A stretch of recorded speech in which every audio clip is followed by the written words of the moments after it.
자, 오늘 6장이네요.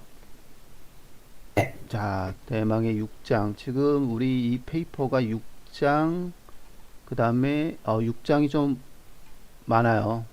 하나, 둘, 셋, 넷, 네 페이지. 6장이 네 페이지고요. 그 다음에 6.1이 데이터셋, 6.2가 베이스라인, 그 다음에 6.3이 익스페리먼트 세팅, 어떻게 세팅했다. 그 다음에 6.4절이 익스페리먼트 리절트. 예, 그 다음 6.5절로 갑니다. 6.5절은 파라미터 스터디.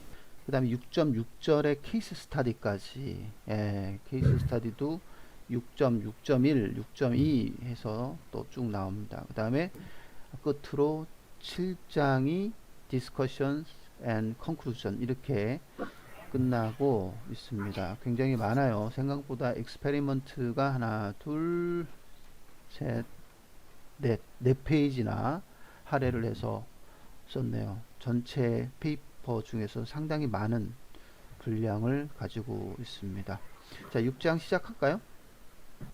reuse, 예, 거기부터. 우선 데이터셋은 총 지금 여기 웨스트 클래스에서 지금 사용하는 테스트용으로 사용하는 데이터셋은 총 세 가지입니다. 음, 그 세 가지가 이제 도메인은 전부 다르고요. 음, 그다음에 이제 내용도 밑에 테이블처럼 그 뭐 특징도 다 다르게 있습니다. 음, 첫 번째는 이제 뉴욕 타임즈. 네, 음, 저희가 잘 아는 그 신문 뉴욕 타임즈 맞습니다. 음, 직접 크롤링 해가지고 음, 이제 13,000개 정도 데이터를 모았고요. 음, 지금 아래쪽에 보시면은 클래스가 총 하나, 둘, 셋, 넷, 5개가 있습니다. 음, 그래서 이제 5개의 토픽에 대해서 다루고 있고, 음, 보시면 사이언스는 숫자가 좀 적고, 음, 스포츠가 거의 절반이 넘는 데이터가 다 스포츠로 태그가 되어 있죠. 음. 그리고 평균적인 도큐먼트 길이도 제일 긴 편입니다. 어, 뉴욕 타임스가. 네. 네. 두 번째는 이제 에이지 뉴스입니다. 음, 마찬가지로 이제 에이지 뉴스도 그 뉴스 데이터고요. 음, 그다음에 총 12만 개, 음, 12만 개의 데이터가 트레이닝 셋으로 주어집니다.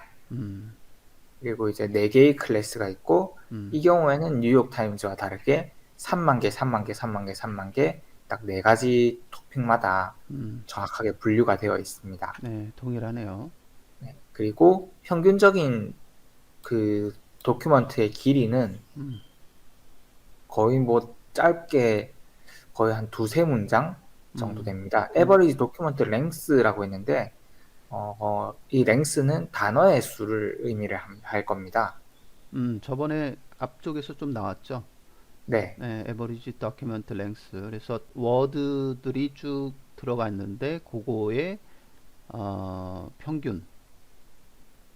그러니까, 다큐멘트에 워드들이 들어가고, 워드의 리스트고, 그게 이제 그 평균이니까 한 네, 다큐멘트에 뭐 40개가 들어갈 수도 있고 한 다큐멘트에 뭐 80개가 들어갈 수도 있고 그렇게 해서 다큐멘트들이 여러 개 있고 그 여러 개 있는 거에 에버리지 값을 얘기하는 거죠. 네. 네. 그래서 45개라는 거는 짧은 것들은 거의 뭐 한 문장짜리 뉴스 기사도 존재를 하고 음. 긴 것들은 뭐 조금 길겠죠. 음. 근데 뉴욕 타임즈보다는 평균적으로 훨씬 짧습니다. 음. 그다음에 마지막으로 옐프라고 하는 데이터는 이제 조금 다른 성격을 가지고 있는 데이터인데요. 음. 기본적으로 이제 옐프 리뷰라고 하면은 이제 기본적으로 이제 음식점 같은 곳들의 그 리뷰 데이터를 의미하고요. 네. 약간 네이버 리뷰 이런 거랑 비슷합니다.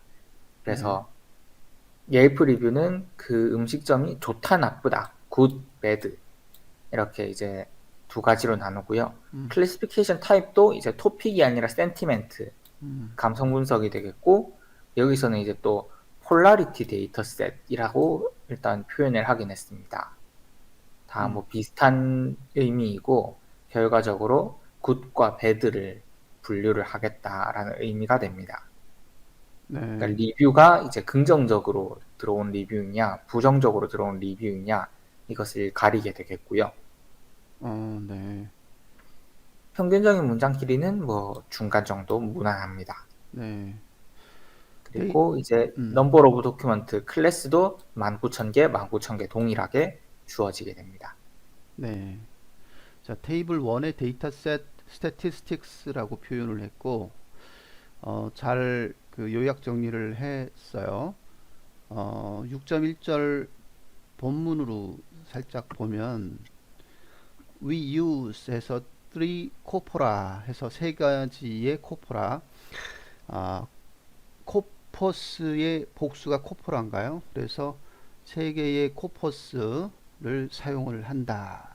이 different domain, 다른 도메인에서 왔다고 얘기를 하는데, 글쎄 1번하고 2번은 같은 도메인이라고 봐야 되는 거 아닌가 싶기도 하는데, 뉴욕 네. 타임즈고 하나는 에이지 뉴스고, 그런데 이제 different domain이라고 얘기를 했고요. 쭉 넘어가서 1번, 2번, 3번 이렇게 아, 분리해서 얘기를 했습니다. 지금 설명한 대로 그대로 해석이 되고요. 특별한 거는 1번인데요. 1번이 특별하게 크롤링을 해서 뉴스 데이터를 가져왔고요. 거기에 이제 뉴욕 타임스 API를 썼다 이렇게 얘기를 합니다. 그래서 오픈 API를 써서 뉴욕 타임즈의 13,000개 이상의 뉴스 아티클을 크롤링하는 방법으로 갖고 왔다 이렇게 얘기를 했습니다. 그 3번에 그 요거 밑에 쪽에 뭐라고 써 있나 보면은 아, URL 주소가 나왔나요? URL 주소. 디벨로퍼를 위한 뉴욕타임스.com. 예, 그래서 그 URL 주소를 들어가면은 오픈 API 뉴욕타임스를 크롤링할 수 있는 방법이 나와 있을 것 같습니다. 그래서 그거 통해 가지고 1번 뉴욕타임스 아티클을 가져왔다. 이게 조금 특별해 보이고요. 그 다음에 두 번째로 가면은 에이지 뉴스 같은 경우에는 쭉 뭐 36번 논문하고 동일한 에이지 뉴스 데이터셋을 사용하겠다라고 얘기를 했습니다. 그 다음에 쭉 가서 세 번째 옐프 리뷰라고 하는 그쪽에 보면은 폴라러티 여기 리뷰스 폴라러티 데이터셋 아까 그 폴라러티가 그 긍정이냐 부정이냐 그거의 어떤 데이터셋을 얘기하는 건가요? 네, 그렇습니다. 폴라러티 폴라러티 이게 어, 폴라 그러면은 어떤 극단값 뭐 그런 거 아니에요 그죠 폴라 네. 예 그래서 그러니까 극성이라고 하면 되는데, 극성이죠 네. 극성인데 리뷰스 폴라러티 데이터 셋 해가지고 여기 이제 굿이냐 배드냐 그런 거를 이제 극성값 극성 데이터 셋 이렇게 표현을 했습니다. 영문 표현은 폴라러티 이런 단어를 썼어요. 자, 그 다음에 나머지 것들은 뭐 순탄합니다. 그래서 데이터셋 세 가지 디퍼런트 도메인에서 데이터셋을 썼다라는 거 설명을 6.1절에 했고요. 6.2절 넘어가죠. 베이스라인. 네. 지금 이 데이터셋은 이렇게 소개를 드렸고, 다음은 베이스라인 모델, 즉 음, 이제 비교 모델이 될 모델들입니다. 음, 총 하나, 둘, 셋, 넷, 다섯, 여섯, 일곱, 여덟, 9가지 아홉 가지 모델들을 비교를 할 텐데요. 그 네, 중에서도 굳이 따지자면은 지금 제가 이미지에 놓은 것처럼 앞에 있는 5개, 그다음에 음, 2개, 2개 이렇게 총 3가지로 나눌 수 있을 것 같습니다. 그 나눈 그 기준은 뭐예요? 어, 나눈 기준은 이제 차차 말씀드리겠습니다. 네, 첫 번째로 앞에 5개 같은 경우에는 기존에 존재하던 어떤 일종의 unsupervised 혹은 이제 self-supervised 기반의 어떤 분류 기법들입니다. 음, 즉 기존에 연구가 된 모델들이고요. 기존 모델들 같은 경우에는 일단 하나하나씩 한번 살펴보겠습니다. 네, 일단은 TF-IDF 기반의 방법이 하나가 있습니다. 이건 기존에 연구되었다기보다는 당장 제일 간단하게 저희가 생각할 수 있는 방법이 되겠습니다. 네. 라벨 서페이스 네임, 즉 한 개만 줘도 상관이 없고 키워드로 클래스 릴레이티드 키워드로 줘도 상관이 없습니다. 네. 이러한 라벨 네임이나 키워드 셋을 쿼리로 두고요. 쿼리라는 건 이제 검색 쿼리 같은 쿼리로 두고요. 그 다음에 TF-IDF를 이용을 해가지고 도큐먼트의 어떤 상관성, 렐러번스, 도큐멘트의 네, 상관성. 도큐먼트의 상관성을 어떤 점수로 이제 만들게 됩니다. 네. 그래서 뭐 그 상관성이 높으면 해당 그 클래스에 속한다 라고 그냥 평가를 하겠다라는 거고요. 네. 제일 간단하게 키워드가 주어져서 키워드로 분류를 한다라고 하면은 제일 먼저 떠올릴 수 있는 방법이 TF-IDF가 되겠습니다. 네. 여기서도 뭐 특별한 IR이라고 표현한 건 뭔가요? IR with TF-IDF 했을 때 IR이 뭔가요, 이게?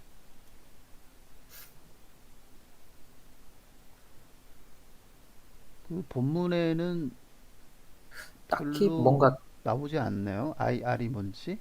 네, IR에 대한 IR이 우리가 모르는 굉장히 쉬운 용어인가요? 이 IR with TF-IDF 이렇게 해서 됐는데 이게 본문에 정확하게 나오진 않습니다. 이게 뭔지 특이하죠? 이게 네. 렐리번스인가요? 아니 뭐 무슨 렐리번스인지 뭐 이게 아마 그럴 것 같습니다. 근데 명시적으로 IR에 대한 얘기가 나오진 않았어요. 자, 뭐 문장은 순탄하고요. 그래서 네, we treat 해가지고 그 동사가 나오고 and score 해서 동사가 나오는 그런 형태. 그래서 결국 우리가 알고 있는 TF-IDF라고 하는 메커니즘을 써서 다큐멘트의 그 관련성을 스코링 하겠다. 그죠? 네, TF-IDF에 대해서 잘 모르는 학생들이 있을 것 같아요. TF-IDF는 Term Frequency Inverse Document Frequency의 약자인데 이게 키워드 분석, 다시 말해 텍스트 마이닝의 가장 첫 번째 해야 되는 분석 기법 중에 이제 키워드 분석이라고 있거든요. 그래서 도큐먼트 상에 단어들이 속해져 있고 그 단어들이 얼마만큼 그 다큐먼트에 속하는지에 대한 프리퀀시 빈도수를 가지고 측정하는 매트릭스 중에 하나고 어떤 단어가 다른 문서에 또 속해 있고 그래서 어떤 단어는 계속 10개의 다큐먼트가 있을 때 A라는 단어가 다 있다. 그러면 그 단어는 키워드가 될 거냐 말 거냐? 아니다. 그건 키워드가 아닐 수 있다. 키워드라고 하는 것은 다른 문서에는 없지만 본 문서에는 굉장히 많이 등장하는 단어가 키워드일 수 있다라고 하는 아이디어에서 나온 그런 부분입니다. 그래서 그게 inverse document frequency로 붙어서 일단 그래서 TF와 IDF를 곱한 그런 매트릭을 쓰게 됩니다. 그래서 기본적으로 어떤 단어가 어떤 문서에 많이 등장하면 좋고 그 다음에 어떤 단어가 특정 문서에 많이 등장하면 좋다. 그래서 그 두 개를 곱한 매트릭을 TF-IDF라고 얘기하는데요. 그 TF-IDF가 높은 값은 우리가 그 문서의 키워드라고 이야기할 수 있다라고 하는 그런 메커니즘입니다. 자, TF-IDF는 조금 모르신다면 요거는 찾아볼 필요가 있어요. TF-IDF는 가장 기본이 되는 키워드 분석의 기법 중에 하나입니다. 지금 설명하려고 좀 써놨는데요. 그래, 네. 써놨으니까 뭐 설명하죠. 네, 뭐 네, 간단하게 말씀드리자면 TF-IDF 같은 경우에는 음, 이제 IDF의 I는 인버스를 의미하고요. 네, 그래서 이제 TF를 DF로 나눠주면은 이제 TF-IDF가 됩니다. 네, TF라고 하는 것은 term frequency, 이제 현재 지금 저희가 보고 있는 문서에 음, 해당 어떤 단어가 얼마나 등장을 했느냐를 의미를 하게 되고, 음, 그다음 DF라고 하는 거는 전체 데이터셋에서 이 단어가 얼마나 흔하게 사용되고 있느냐를 의미를 합니다. 음, 즉 이제 전체 문서에서 많이 등장하는 흔한 단어일수록 이 DF가 높아지면서 이 TF-IDF 값이 낮아지게 되고요. 네, 본 문서에 많이 등장을 할수록 이제 TF 값이 높아져서 TF-IDF 값이 높아지게 됩니다. 그렇죠. 그래서 물론 이제 이 등장 횟수라고 하는 게 단순히 뭐 카운트를 할 것이냐, 어떤 매트릭을 하나 만들어 가지고 계산을 할 것이냐, 이것은 다양하게 정의를 내리고 있는데, 지금 여기서는 정확하게 뭐 어떤 정의를 내리고 있는지는 보이지 않으니 제일 기본적으로 아마 등장 횟수 단순 카운트를 기반으로 할 것 같습니다. 네, 그렇죠. 별 얘기가 없으면 그냥 등장 횟수입니다. 예, 네. 프리퀀시예요. 예, 그렇게 빈도수. 해서 음, 여기 있는 라벨 서페이스 네임이나 클래스 릴레이티드 키워드를 가지고 이렇게 TF-IDF 값을 각각 문서별로 계산을 해서 그 값이 가장 높은 클래스로 이제 라벨을 할당하겠다라는 의미가 되겠고요. 네, 그러면은 여기 키워드가 한 번이라도 포함이 되어 있어야 이 TF-IDF가 동작을 하겠죠. 그렇기 때문에 기본적으로 이제 분류할 수 있는 문서 자체가 좀 적은 편에 속한다라고 할 수 있습니다. 음, 그러면 뭐 이 정도로 하고 다음으로 넘어가겠습니다. 여기 그 구글링을 좀 해보니까 네, 그 What is TF-IDF in IR 이렇게 지금 뭐가 나오는데 지금 보니까 IR이 Information Retrieval의 약자더라고요. 그래서 그 TF-IDF의 개념은 우리가 알고 있는 Term Frequency, Inverse Document Frequency가 그대로 맞고요. 그 다음에 여기 뭐라고 써있냐면 It is measure가 measure다라고 얘기하고 있고 어디서 어느 분야에서 많이 사용하냐면 IR 분야에서 많이 사용되는 measure다라고 했을 때 이 IR이 Information Retrieval, 정보 검색 분야에서 많이 사용하는 그런 하나의 메저다 이렇게 얘기를 하고 있고 쭉 가면은 우리가 알고 있는 그 TF-IDF의 공식 개념 이런 것들이 나옵니다. 그래서 IR이 뭔가 했었는데 정보 검색이라고 Information Retrieval의 약자다. 그 정도만 알고 있으면 될 것 같아요. 네, 알겠습니다. 네, 감사합니다. 예, 오케이. 다음은 네, 터핑 모델링이네요. 네, 다음도 이제 실제로 연구가 잘 된 이런 그 기술이라기보다는 일반적으로 저희가 키워드가 주어졌을 때 생각해 볼 법한 방법 중에 하나로 토핑 모델링을 이제 들고 왔습니다. 네, 토핑 모델링에서는 LDA를 기반으로 하고 있고요. 네, LDA를 위에 TF, DF 쓴 것처럼 정확하게 쓸 수는 없지만 이제 개념적으로 보면은 LDA는 각각의 그 단어가 어떤 그 클래스에 속할 확률, 그다음에 어떤 도큐먼트가 클래스에 속할 확률, 이것을 각각 구하는 어떤 알고리즘이라고 생각하시면 될 것 같습니다. 네, 그래서 이 모델은 어떤 이 모델을 잘 이제 학습이 완료가 되면은 어떤 단어가 어떤 클래스에 속할 확률이 나오고요. 그 다음에 도큐먼트는 또 단어의 집합이죠. 네, 그래서 최종적으로 그 도큐먼트가 어떤 클래스에 속할 확률, 이렇게 해서 확률이 나오게 되겠습니다. 네, 그래서 이거를 이용하는 어떤 방법이고, 그래서 내용적으로 들어가 보면은 먼저 LDA 모델은 unsupervised 모델이기 때문에 그냥 바로 코퍼라에서 바로 학습을 시킬 수 있습니다. 네, 그래서 entire corpus로부터 일단 LDA를 학습을 시키고요. 네. 그 다음에 새로운 도큐먼트가 하나 들어왔을 때 네. 이제 라벨 서페이스 네임이나 일단 라벨 서페이스 네임과 그 도큐먼트의 라이클리후드를 계산을 합니다. 네.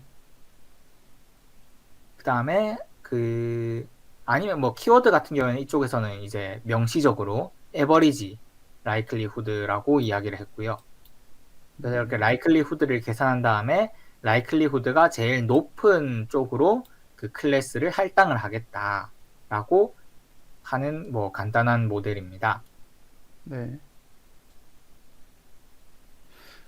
네. 이런 likelihood measure를 써서 다큐멘트가 주어졌을 때 계산을 하고, 그 다음에 maximum likelihood, 최대 우도법, maximum likelihood를 가진 클래스가 그 다큐멘트의 클래스로 할당하겠다.